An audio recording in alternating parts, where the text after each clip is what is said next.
Hey guys, Brian Stevens here with the National Real Estate Post. Want to let you know that the FHFA, under Director Sandra Thompson, has decided to rescind the August changes to the loan level price adjustments, which would then be affecting DTI ratios. This is absolutely fantastic. It's really a great case of the mortgage industry being heard. Now, we put out our little petition talking about loan level price adjustments, and we did it in part. It was twofold. The first part of it is one, to rescind what has already taken place, as we see that unleveling the playing field, and nobody likes that. At the end of the day, if you were to really look at it and listen to the words of Director Sandra Thompson of the FHFA, she was the first one who said that it was, in fact, a subsidy. She did say that, even though she came out and said it wasn't a subsidy. I know a number of mortgage companies out there came out very aggressively saying it wasn't a subsidy, but that's more to curry favor with the FHFA. Some of the larger mortgage companies out there who certainly don't want to get in the crosshairs of any of our regulatory agencies, who might otherwise be in the crosshairs of regulatory agencies, have come out very, very strongly in support of the loan level price adjustments by not calling it a subsidy, when in fact even the director said it was, along with every trade association out there who is truly looking out for the best interest of mortgage loan officers, their clients in this industry as a whole. The second part of the whole petition was very simply to have your voice heard on how us as an industry feels about these LLPAs that have been taking place. We know that the debt to income ratio changes had been pushed off to August, and we just heard that now is going to go away, which is fantastic. Okay, the broker community applauded a move by the FHFA this week to rescind the upfront fees based on borrowers' debt-to-income ratios for loans made by Fannie and Freddie, the two GSEs. But some are concerned over what they perceive as unilateral action by the agency as it revamps fee structures without involving all stakeholders in advance. Case in point, a lot of people who've got a lot at stake in this, including your borrowers, which is a huge thing. Our borrowers, the people who are going to be financing money on mortgages going forward, in a $7 trillion industry, shouldn't we all collectively have a voice? After all, this is a government-private industry, isn't it, with the two GSEs? Should we not then have a voice in this? And up until this point, we haven't done it. Now, you think about the common stock shareholders of Fannie Mae and Freddie Mac, who've basically been sidelined since they've been in the longest conservatorship in the history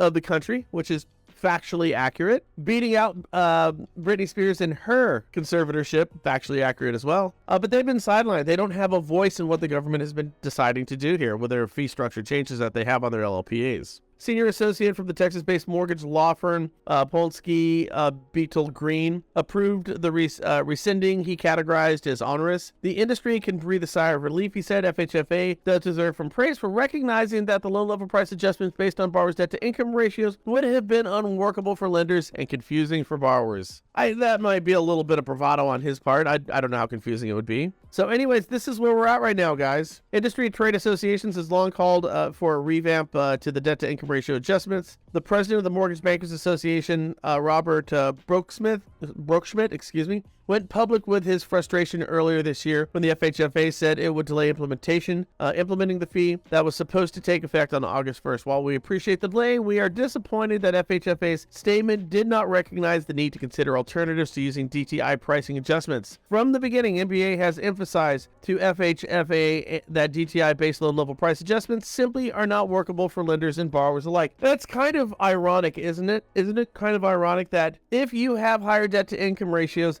the solution to fixing higher debt-to-income ratios is giving somebody a loan level price adjustment, which is going to be baked into the interest rate, which is going to raise the interest rate, which is going to make that house even less affordable. That's what's going to take place. Baking this price into the LLPAs on your debt-to-income ratios would effectively be like raising interest rates in the mortgage space. Think about it. If I'm going to have a hit for having a 40 ratio, and right now houses are unaffordable, with the median sales price the average sales price across the country right now north of $450,000, and the median income for a family is less than $60,000, I got news for you, that dog don't hunt. Everybody's going to be hit with these loan level price adjustments on DTI in August had they not removed this. Had they not removed this, what would have happened is now we've got a cost baked into a rate. The rate is higher. It's just like raising mortgage rates once again, but permanently. That would effectively exclude people from buying houses and would effectively start to erode the collective equity that we currently have in our houses. Maybe not necessarily such a bad thing since we've got overinflated home values in this country right now.